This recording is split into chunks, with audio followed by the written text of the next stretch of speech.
On est, je dirais, 2000 personnes à être réveillées en pleine nuit, à inspecter sa baraque en pensant tous qu'on est en train de cramer. D'épais nuages nous envahissent, une odeur insoutenable d'hydrocarbures, on sent tout de suite une fumée, on se rend compte que c'est pas normal. Les seaux qui contenaient le combustible à l'origine des fumées sont encore au pied des arbres fruitiers.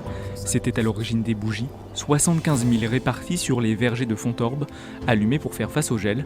Mais la vague de gel a fait fondre les stocks et l'exploitant a dû recourir aux anciennes méthodes, paille et combustible. On est en danger de mort, réellement. Il faut qu'ils en prennent conscience parce que si je restais là, si je me levais pas le matin, si je dormais 2 heures de plus, je me réveillais peut-être jamais. Il y a la difficulté à lutter contre le gel. Un petit arboriculteur qui a 40 hectares, il peut le faire. Un verger de 350 hectares, c'est quelque chose de monumental. Quand on a acheté la maison donc en janvier 2010, il y avait quelques pommiers, mais vieux, des vieux arbres aux alentours là-bas. Et le champ devant chez nous, c'était des tournesols.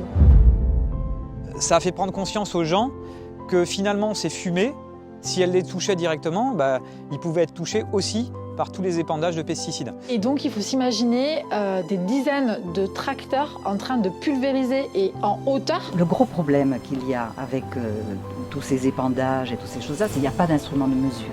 Et puis surtout, on a démontré, bien sûr, il y a des familles. Et puis il y a eu une séquence de cancers. Surprenant, 3 cancers en 8 ans. L'arbre qui est ici, il était là. Là, il y avait cet arbre. Et ça a glissé comme ça.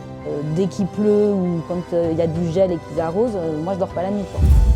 Nous, notre premier objectif, c'est déjà de renforcer l'organisation de base, quoi. Dans les faits, aucun des maires n'a fait arrêter les fumées. Les maires ont un pouvoir, les préfectures aussi. Bon, vous peut-être tous taper dans les mains, ça fera peut-être venir d'autres personnes.